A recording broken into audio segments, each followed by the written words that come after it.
Israeli airstrikes killed several civilians and injured others in different parts of Gaza on Wednesday as a result of the violence escalation against that Palestinian territory.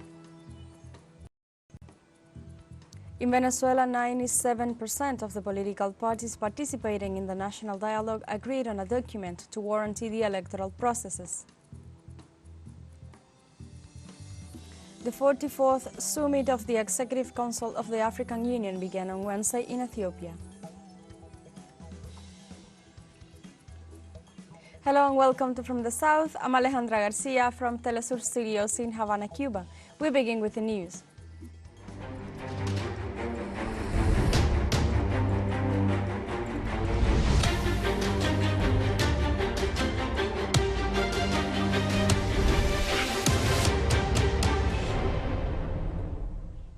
Several civilians were killed on Wednesday and others were injured in Israeli airstrikes targeting different parts of the Gaza City, according to local media sources.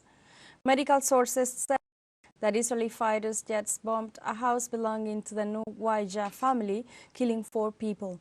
According to the Palestinian Red Crescent, violent Israeli airstrikes and artillery shelling were reported in the vicinity of Al-Amal Hospital in the city of Khan Yunis, leaving massive destruction on several nearby buildings. Israeli occupation forces committed 11 massacres against the families in Gaza Strip, killing 103 people and injuring 145, bringing the death toll since the beginning of the Israeli aggression against Gaza to 28,576.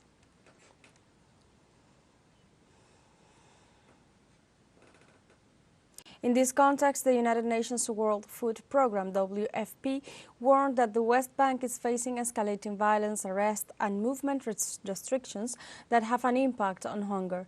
WFP posted on X that Israel severely restricted the freedom of movement of Palestinian citizens in the West Bank and East Jerusalem. The WFP has also expressed deep concern about the humanitarian consequences of the expanded military offensive in Rafah, Gaza, where more than 1 million people are crammed into a tiny area.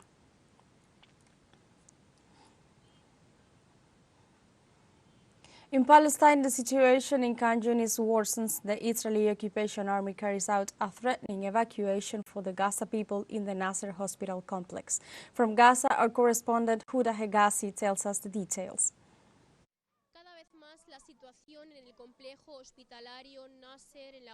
The situation in the Nasser hospital complex in the governorate of Khan Yunis is getting more and more complicated. Today, the troops of the Israeli occupation army have started to call the evacuees who were inside the hospital with the speakers to start evacuate. They haven't been specified who they want to evacuate, and they have assured that they could only evacuate the refugees who were inside the hospital, the patients and the wounded who can walk, and the families of the medical teams who were also evacuated in that hospital. However, the wounded who are in difficult situation and the medical teams must remain inside the hospital complex, and they have been prevented from leaving. However, the evacuation process, according to eyewitnesses, is being quite complicated.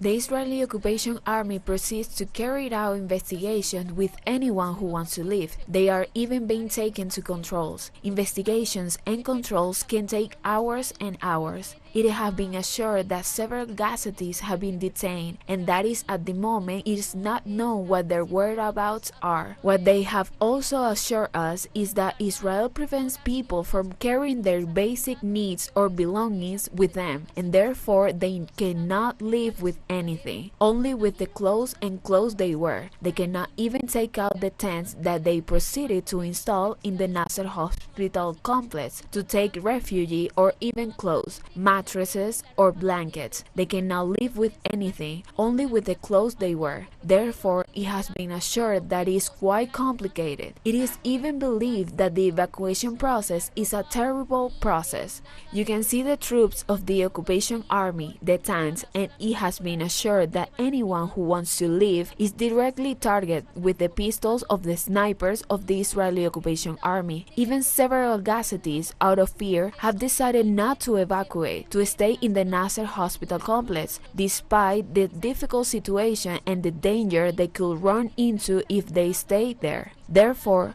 We can say that the situation is quite difficult, despite the allegation of the Israeli occupation army that they were going to make a crossing that will be a crossing that will not be dangerous, that will be, so to speak, a humanitarian corridor. However, all the allegations of the Israeli occupation army are totally false. There is no corridor that can be safe for the evacuation of Gazatis, but they have assured that the evacuation process is a fairly dangerous process, quite difficult, and as I have said before and I reiterate, there are several Gazatis who have decided and have preferred to stay inside the Nasser hospital complex, despite the danger they run into, to leave and be arrested or shot by the troops of the Israeli occupation army. Bastante peligroso, bastante difícil y como he dicho anteriormente y vuelvo a reiterar, hay varios gazatíes que han decidido y han preferido quedarse en el interior del complejo hospitalario Nasser a pesar del peligro que corre su vida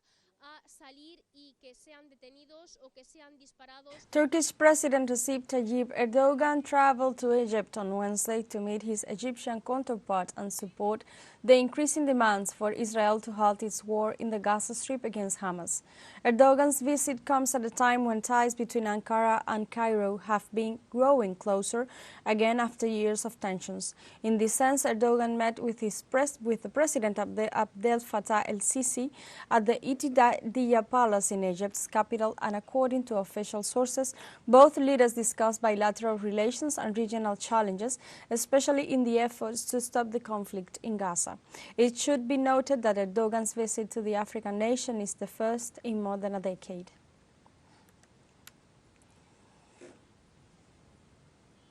Let's take a short break, but remember you can join us on TikTok at teleSUR English, where you will find news in different formats, news updates, and more. Other stories coming up. Stay with us.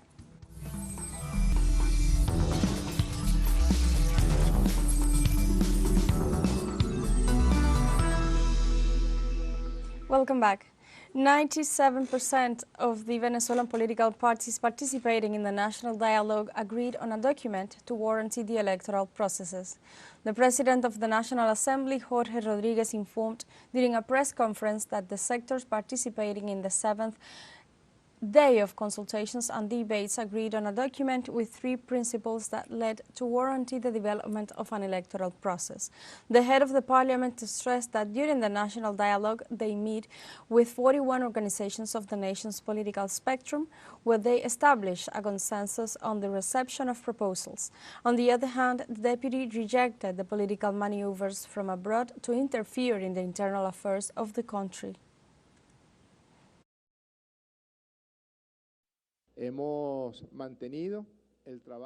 We have maintained the work of this broad process of dialogue, which is now in its 7th round of consultations and talks today on Ash Wednesday. We have met, and it is much more important because we have met with all sectors, the political, the economic, the cultural, the academic, the workers, the peasants, the fishermen, the students. Not only have we met with all of them, but have called them all together. No one has been left out. If someone doesn't want to participate in this round of talks, that is their problem. We have called absolutely everyone. The President of the Venezuelan Parliament described as fruitful the national dialogue, where 97% of the country's political parties participated. We are evaluating what could be the legal scope so that electoral campaigns and electoral events, in this case the presidential one, can receive some kind of financing from the state. These are elements to be considered. It has been a very fruitful meeting today with 41 political organizations and electoral movements in Venezuela. 97% of all the political parties duly registered with the National Electoral Council. Rodriguez informed about the drafting of a document with the 3 fundamental principles agreed upon. The election is scheduled and the electoral warranties. We're going to prepare a document with the elements agreed on in relation to these 3 fundamental issues: the election principle, the electoral schedule, and the electoral guarantees.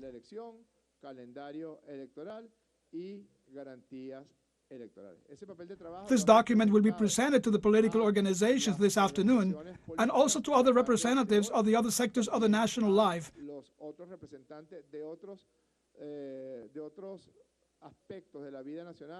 The business sector, the economic sector, the social sector, the workers, the educational sector, so that they can also contribute to the drafting of the document. We will receive the proposals tomorrow, Thursday. On Wednesday, the Attorney General of Venezuela, Tarek William Saab, informed that there are 19 people involved in a case of conspirative plot against his nation known as Operation Bracelet Blanco, which had the assumed objective of attacking the governor of Táchira State, Freddy Bernal, and the president of Venezuela, Nicolás Maduro. In this sense, the Attorney General addressed this destabilization plan consisted in the planning of an attack against the 21st Infantry Brigade of the Bolivarian Army. Precisely, William Saab permonerized that a criminal group intended to take over the arms of the 21st Infantry Brigade and then assassinate Governor Freddy Bernal and subsequently initiate an escalation of terrorist attacks until making an attempt against the life of President Nicolás Maduro. In this regard, Saab also stated that linked to this case, 19 people have been arrested and there are also 15 arrest warrants pending to be executed.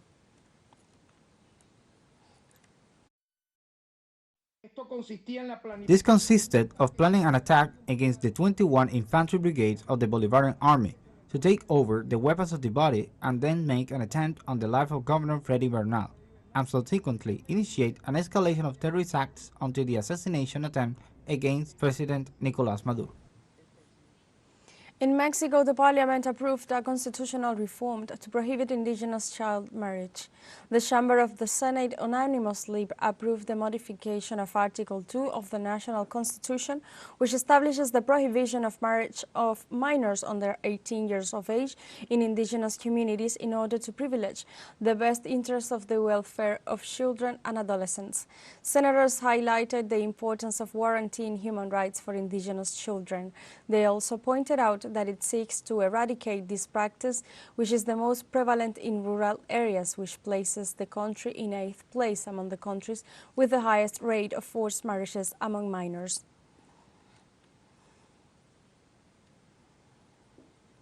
U.S. Attorney Patrick Morrisey urged the country's Vice President Kamala Harris to incapacitate the President Joe Biden due to a cognitive decline.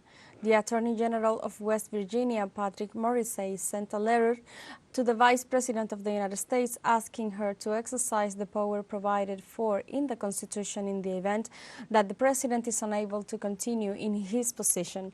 The prosecutor pointed out that memory lapses have been frequent and that the 81-year-old head of state has not been able to address important issues in public events. He also warned that Biden's errors would also have serious consequences.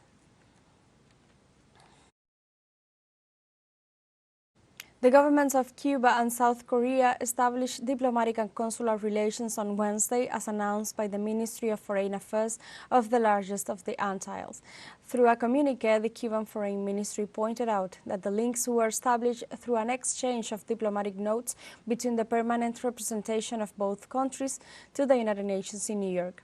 The establishment of official relations between both countries was carried out in accordance with the purposes and principles of the Charter of the United Nations, the international law, and in conformity with the spirit and norms established at the Vienna Convention for Diplomatic Relations of April 18, 1961. Ties between the two countries began in 1949 when Havana recognized the officially named Republic of Korea, which were interrupted in 1959 after the triumph of the Cuban Revolution.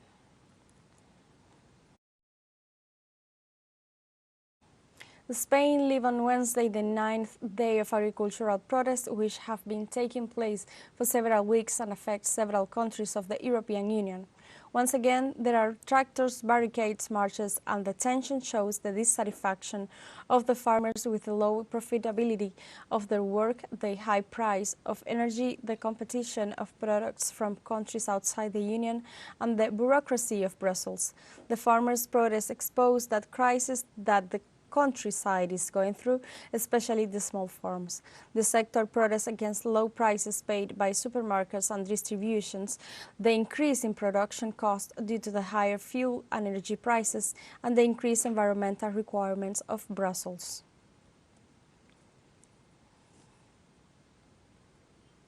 We have a final short break coming up, but before we invite you to join our WhatsApp community for our English-speaking audience, you can scan the QR code on screen to join directly and share the link to reach more people. Constant news coverage of Latin America and the Caribbean, as well as the rest of the world. Stay connected and informed with teleSUR. Final short break. Don't go away.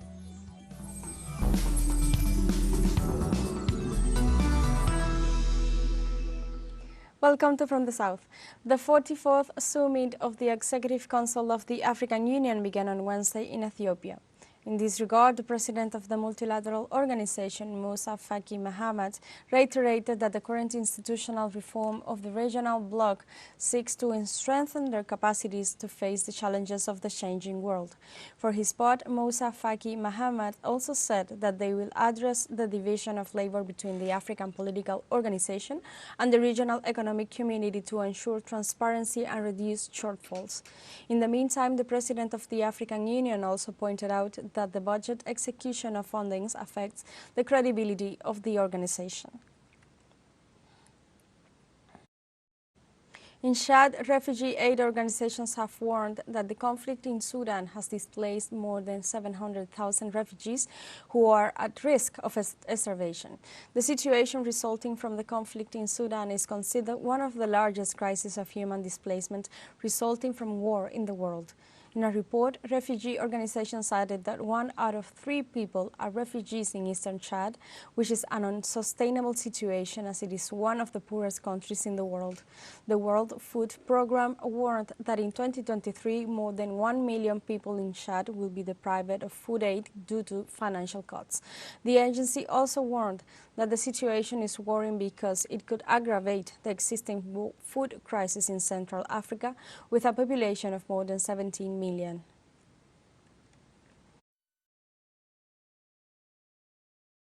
The United Nations urges the government of Senegal to respect the human rights of its citizens. The Office of the United Nations High Commissioner for Human Rights called on the Senegalese executive to guarantee a national dialogue with the broadest possible participation and to guarantee the genuine participation of the opposition groups. During the last weeks, the tension in that West African country increased considerably following the demonstrations against President Macky Sall's decision to postpone the electoral calendar for the end of the year. Citizens consider this decision as an attempt by the president to extend his term of office and demonstrated against the decision.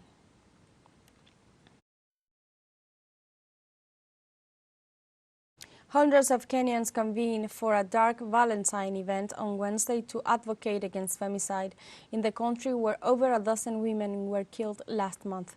Organizers of the event expressed their concerns about the femicide increase in the country and warned that many women in the African nation don't get to live enough to see a Valentine Day.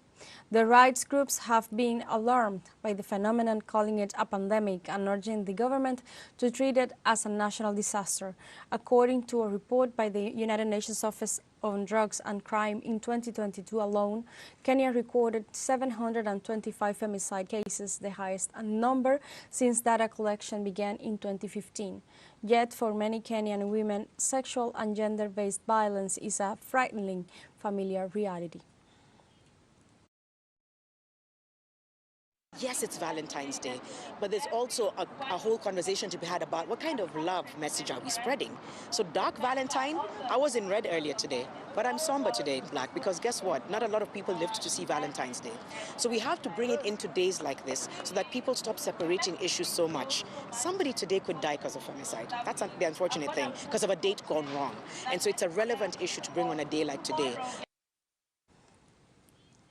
According to Dilma Rousseff, president of the New Development Bank, BRICS member countries will overtake the Group of 7 in participation in the world GDP in the next 4 years. During her speech at the World Governments Summit held this week in Dubai, the United Arab Emirates, Rousseff predicted that their share in the world economic production will range between 35% and 40% by 2028, while that of the G7 will drop to 27.8%.